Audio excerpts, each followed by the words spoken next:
ये सब माता की दिशा निर्देश है। हमारा कहना तो है कि हम कर रहे हैं ये सब काम, हम आ रहे हैं, ये हम लोग का सोच बनता है। लेकिन विचार देता कौन है? मातेश्वरी देता है। हमारे दिमाग में, हमारे मन में, कंठ में विराजमान होता है और वो दिशा निर्देश हमको दिखाता है कि ये काम को ऐसा करो,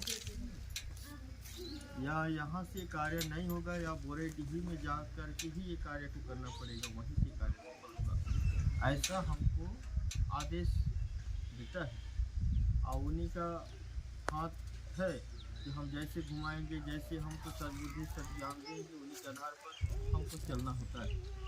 तो आज माता की ही कृपा है कि यहाँ तक कि हम पहुँचे हैं और माता पहुँचाया है। कि निश्चित है क्या नेताओं परिवार की जो भी दुख तकलीफ समस्या की समाधान यहाँ से होगा। क्योंकि आज समय स्थिति परिस्थिति आता है तभी ये कार्य को करना पड़ता है।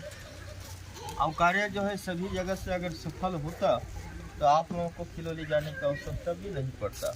हो सकता है हमको भी यहाँ तक पहुँचने की आवश्यकता नहीं पड़ती आज तक, लेकिन सभी जगह नहीं बनते। एक दूसरे को दूसरे जगह एक समय बनता है जाने का। हम जैसे कोई कार्य में आए हैं, हमको भी कुछ समय बनता है। देवता काम नहीं बनेगा कोई बात नहीं, लेकिन दूसरे काम के लिए भी हम दूसरे पास जाएंगे तभी हमारा काम होगा, ऐसा रहता है।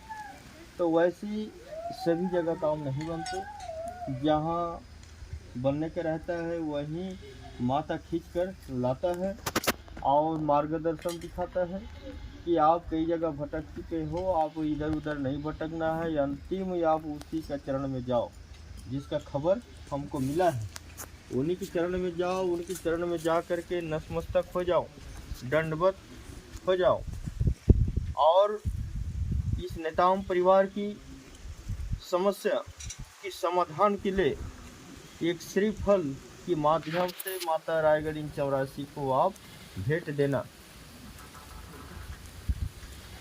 और भेंट देना मतलब एक रिपोर्ट दर्ज हो जाता है, और रिपोर्ट दर्ज होने पर फिर देव समिति महाराज जी का फर्ज बनता है कि माता रायगढ़ 84 की दरबार में चरण कमल में एक श्रीफल के माध्यम से रिपोर्ट पेश हुआ है। पेश होने के बाद हमारा धर्म कर्तव्य क्या बनता है? उसको जांच पड़ताल करने का। कि हम वही जांच पड़ताल करते हैं कि नेताओं परिवार से जो रिपोर्ट मिला है तो कारण क्या है, विषय क्या है। हम लोग विषय में जाते हैं तभी जा कर के हमको पता चलता है। कहते हैं हमारे माताएं जैसे रसोई करते हैं उसमें एक एक छटाई करते हैं चावल को, है ना। उसमें कुछ कचरा हो, कंकड़ हो, उसको निकाल कर फेंक देते हैं। जब तक छटाई नहीं करेंगे तो पता कहाँ चलेगा। तो इसलिए कंकड़ रहता है उसको निकाल कर फेंक देते हैं, क्योंकि वो रखने का लायक चीज़ नहीं है, काम की चीज़ नहीं है, इसलिए उसको पकड़ कर फेंक देते हैं। और जो काम का चीज़ है उसको रखना पड़ता है। तो ठीक उसी प्रकार के कोई भी गुनिया सिरहा महाराज जी वो भी विचार करके देखते हैं, उसमें पता चलता है कि कचरा है या नहीं है। तो हमने माता के आदेश के आधार पर हमने विचार किए, जिसमें बहुत ही कुछ चीज़ पता चला। तो ये नेताओं परिवार में जितने भी तकलीफ हो रहा है तो ये साधारण नहीं है, ये देवी देवता से ही संबंधित है। और वो संबंधित कैसा पता चला? हम जब जांच पड़ताल किए उसी में पता चला कि ये जो देवता है तो तुम्हारा घर परिवार से नहीं है, ये दूसरे परिवार से है, दिगर परिवार से है, दूसरे कुल का है, आपके कुल से नहीं है। तुम्हारा कुल का, तुम्हारा पूर्वज का जितने देवता है उतना ही है, उससे एक भी उपरांत नहीं है। उपरांत है तो कौन सा देवता है? जो कचरा पाया गया है वो देवता जो है तुम्हारा पूर्वज का नहीं है।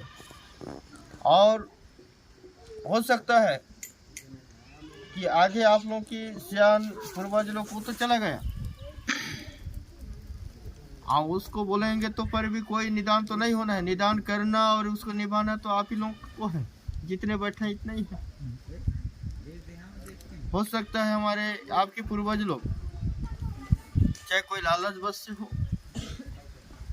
चाहे अन्न की से हो, चाहे धन के लालच से हो, चाहे लालसा कोई ना कोई कारण किए, जिसमें हो सकता है अच्छा खाते कमाते चलना फिरना इस सब चीज़ को देख करके दुश्मनी की भावना से भी उसको लगा देते हैं।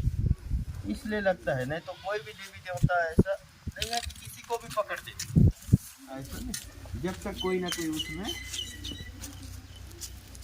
लगाने वाले नहीं रहेंगे, खेलने वाले नहीं रहेंगे, तब तक देवता नहीं चलेगा। नहीं तो आपका कुल का देवता आपके कुल में है, पूर्वज में है, चलते आ रहा है, सब अपने अपने कुल का पाती अपने अपने कुल में, लेकिन देवता का लगने का रास्ता कुछ ना कुछ रहता है। चाहे कोई फैलने वाले हो वहाँ से कि जाओ दुश्मनी की भावना से उसको पकड़ो, अच्छा कुछ हो जाए ऐसा लगाएंगे, या नहीं तो वहाँ